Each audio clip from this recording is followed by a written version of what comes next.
All right, folks. So I'm joined with my awesome client, Greg Speed today. Greg has been in the program for almost 8 months now, and he's gotten some amazing results with us to date. I wanted to get Greg on to just talk about his progress to date, what lessons he's learned, the impact it's had in his health. And I think it's going to inspire a lot of you, and a lot of you guys will resonate with this. So, Greg, really appreciate you jumping on today, mate. Oh, you're welcome. Thanks for having me on, Coach. Awesome, man. Tell people a bit about yourself, like, so they can kind of get an idea of who you are. So, like, how old you are, family situation, what you do day to day. Yeah, so I'm in the USA. I'm in Maryland, and I'm 53 years old, and I have a job of a 9 to 5, 8 to 4 type of job that I work. And yeah, I have married with a 10-year-old. Got it, mate. Okay. And then tell us, like, when we had a conversation, back start of the year, what position were you in then? Like, what motivated you to want to have that conversation? Well, I had seen your videos on Instagram, and I kind of followed you, kind of watched what you were doing. But you weren't around here, so, and me being a little older, I was a little bit hesitant on the whole idea of teaming up with somebody that I had never met in person, and quite frankly, is this a scam type of thing? But I was motivated because at 53, I was not in the best shape of my life. I had been trying to lose some weight, trying to work out. I just couldn't get into a habit of things that would stick. I used to do CrossFit, and yeah, I know some guys my age still do CrossFit. But I didn't, I just found that was not, my body wasn't handling CrossFit the way it did 25 years ago, 20 years ago.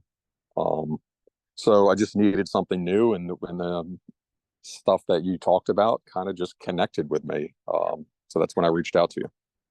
Yeah, got it, mate. And you kind of touched on, some of the things maybe you're skeptical about, like it was an online program. Do you want to talk about anything else that maybe you were unsure of before you joined? Well, I was kind of unsure of what I was investing in. Yeah, you told me I was investing in my future and my health. But I have tried that type of stuff before, but after having a conversation with you, I did feel comfortable, and obviously because I took a leap and sent you money, and but I could tell right away, with kind of how we jumped into things, that I was like, you know what, this is something that is sustainable for me, even with a busy schedule with work and busy schedule with home life. And I was like, all right, this is something. I'm not expected to be in the gym for 2 hours a day, and I'm not expected to only eat um, uh, green beans with no butter on them, or I can't have any carbs. There was no expectation of those type of things at all. So I kind of thought that, all right, if this is going to work, I'll find out pretty soon. And if it works and it's still within my lifestyle and it's not hard, then I'm not going to say it hasn't been a challenge at times, but it's not hard to stay up with it, if that makes sense. Yeah, it's like you just touched on some really important points there about a lot of the kind of fitness, in particular nutrition advice, is just following something that you're never going to stick to. And, if you can't stick to it after 3 months, you're generally going to go back to square one. So I'm glad that was like clear with you from the start. Let's jump into some of the, I guess, the wins, or I guess the biggest kind of successes you've had to date in the program. Okay. I think my number one success is, as I've mentioned several times over the last 8 months, is that I have really learned to keep track. One of the first tasks that you had me do was documenting every single thing I eat or drink, and everything I do is documented every day when I do it. And And that kind of opened my eyes to what I was putting in my body. And it's not an unheard of thing. I think that a lot of programs say, hey, keep an eye on what you're eating, keep an eye on what you're eating, and jot down what you're putting in your system. But I did it, and I started to learn what I was putting in my system, what I was eating, drinking every day, and then just writing it down itself makes you be aware of what you're eating. So that was one of the biggest things. And then to go along with keeping track of my fitness, there, you had an idea of putting down your fork between bites and not eating so fast, and well, not eating fast. And one way to not eat fast is putting down your fork. And I realized that I never put my fork down. It was always in Mm. my hand.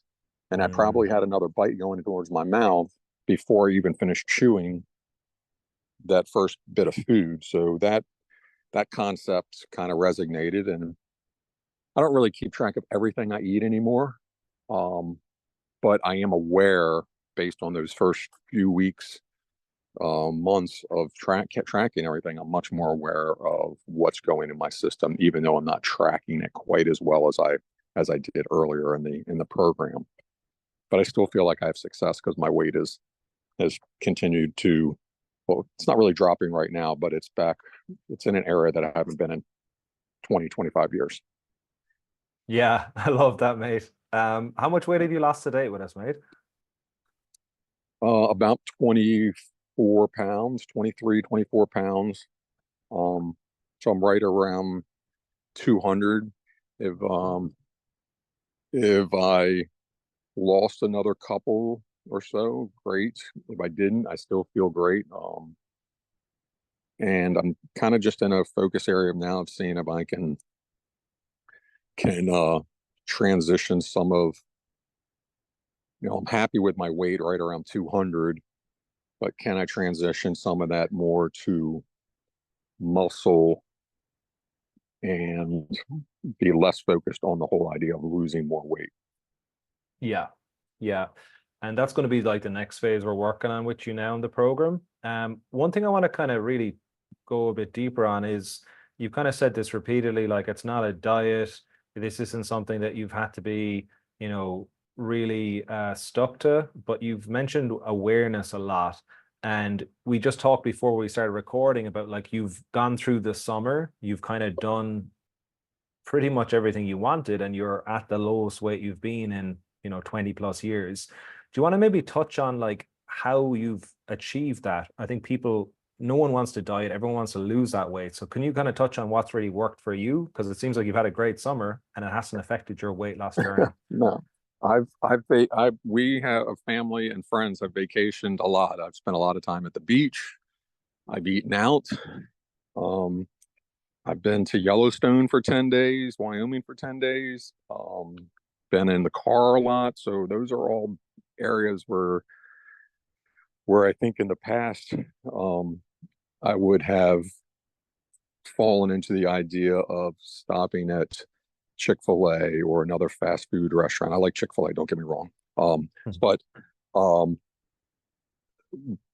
but those fast food type of things where you can't eat healthy, but the idea that, hey, if you're out, grab the salad with grilled chicken on it, or just being aware. The awareness is where it's at. So I don't really see it as being a diet. I think it's just being aware of what I'm doing. And sometimes now, which I never would have done before because of the awareness, if I order if I have a cheeseburger, I might not eat the whole bun. Maybe I eat half of it instead of the whole thing on it.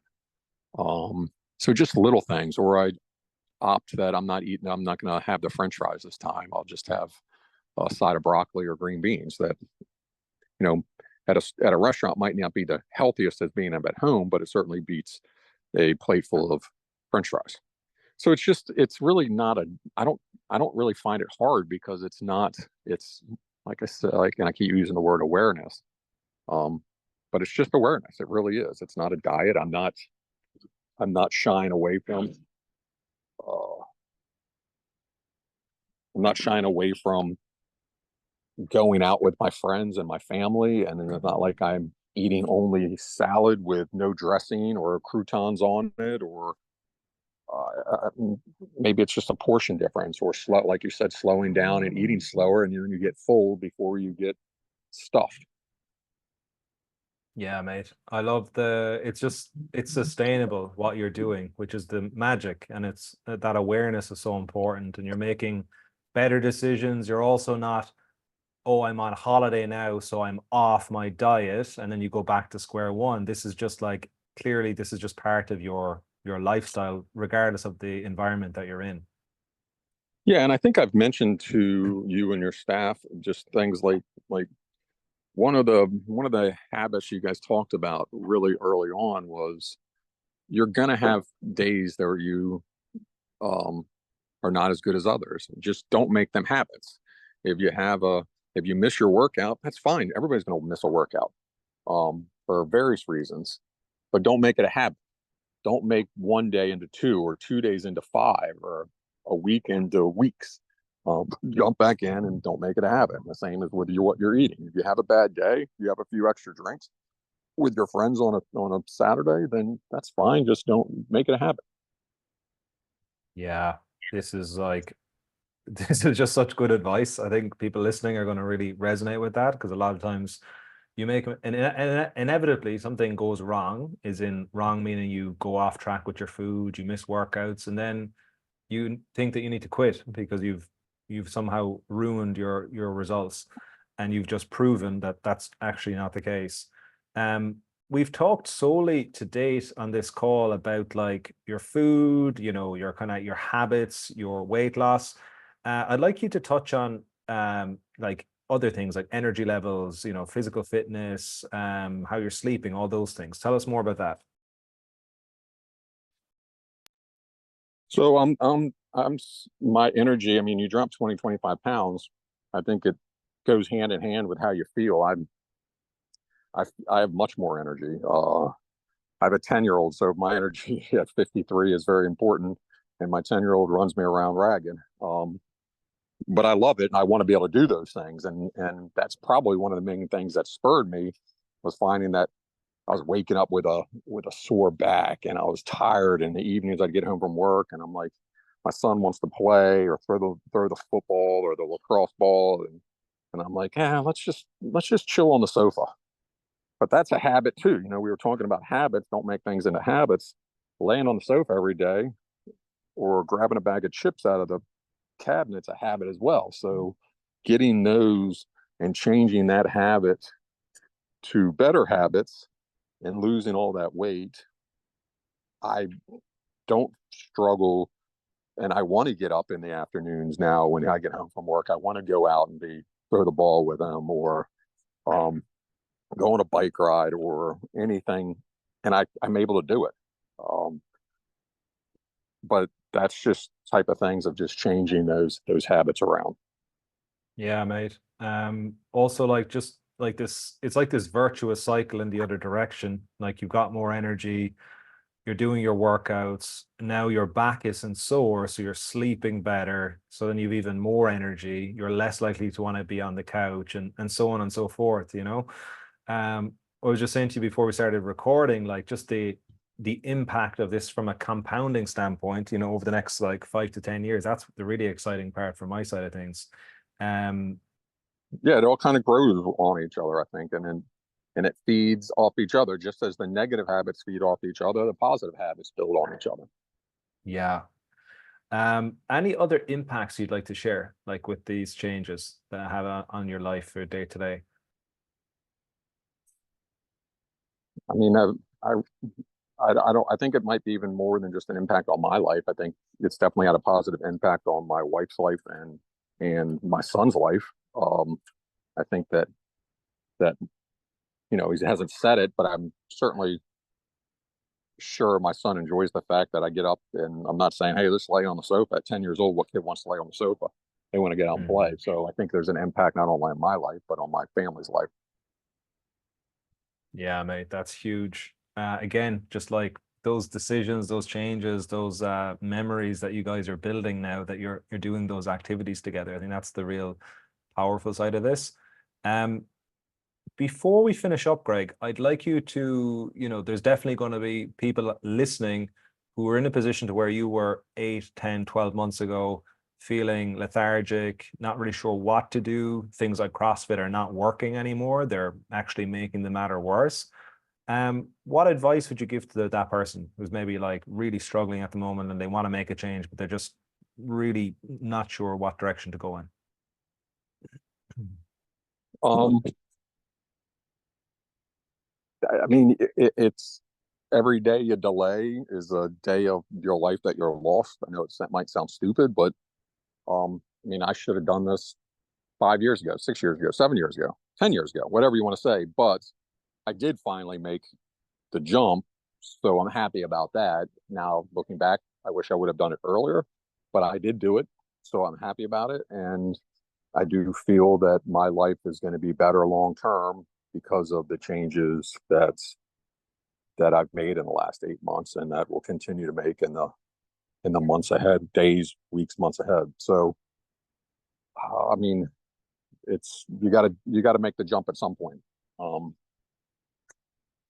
and yeah, you just got to make the jump at some point. Like I think I like most people do, and they finally dedicate and say, "Hey, I'm tired of living like this, and I want to be better," and just go do it. Yeah. And if there was one habit that you think would be a really great starting place for someone, what would you recommend? Track all your food. Mm. Say that again. So track all your food. Was that it? Yeah, track all your food. If you track your food, I had no idea that I was putting chips in my mouth at 9 o'clock every single night. Um, until I mean, I knew I did, but until you see it written on a piece of paper on your phone at 9:30 every night, I was putting sitting on the sofa putting chips in my mouth. I mean, or that I had French fries with lunch 4 days a week. I mean, just track your food. I think Yeah. that's made a giant difference. Yeah. Super, super simple advice there, guys, but super effective. And Greg outlined there some just really like you can't be aware of something unless you actually bring awareness to it. So if you have a weight loss goal, okay, what am I actually eating? Also, like along with what Greg was saying there around training, okay, like tracking how often you're actually moving or exercising just for a week or Yes. two. Like this isn't something you need to do long term, but just like, No. okay, like when am I actually, what movement am I doing? And then also looking at, upping your steps and getting your workouts into a calendar is really helpful as well. Whether that's 1, 2, 3 days a week, you do a 20 to 45-minute routine. So Greg, mate, I'm so first of all, I really appreciate you jumping on. I know you're at a work event now as we're chatting, so you're busy. Yeah.